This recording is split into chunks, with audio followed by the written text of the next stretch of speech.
Hey folks, Mark Devine here with Mark's Daily Brief. Welcome back. Thanks for joining me. So stoked that you're here. So stoked that you're doing this work to make the world a better place and to develop an unbeatable mind. And thanks for sharing these videos. So today's topic is resiliency, which is the fourth aspect of becoming your own first responder. The first three were readiness, response, recovery, and now we've got resiliency. So resiliency is really about, it ties the first three together. So we've got our daily training to be more ready and more self-aware and to eradicate fear. And then crises happen all the time and we're responding to them appropriately using the tools of arousal control and attention control and pause, breathe, think, and act. And then we're recovering with proper fueling and sleep, as well as emotional support and social support.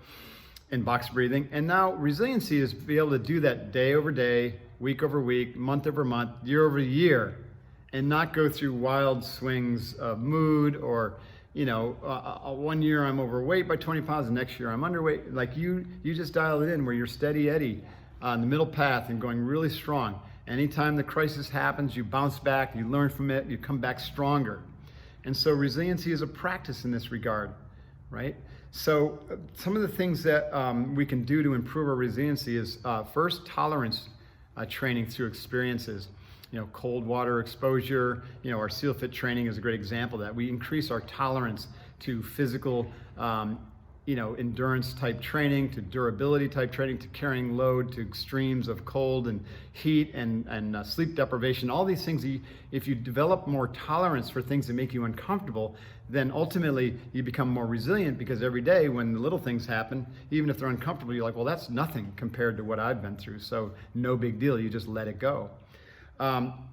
Another one is this notion that we use in Unbeatable Mind called one day, one lifetime, where you really kind of collapse your focus just day to day, right? And you live like a warrior day to day. You don't worry about what happened yesterday. Don't worry too much about what happened tomorrow. You got a plan, long-term plan, but what's most important is what you do right now.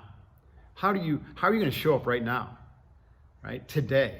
And how are you going to focus? How are you going to be? Who are you going to be? Knowing your why, connecting, at all levels, being your best self today, one day, one lifetime, makes you very resilient because you're not always stuck in your head in the future or the past.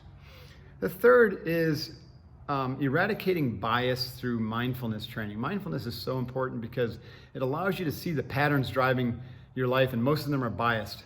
Most of them are planted there from early childhood or by your parents. So, develop a practice of mindfulness to eradicate bias so you have better decision making, which is going to help you be more resilient and more optimistic.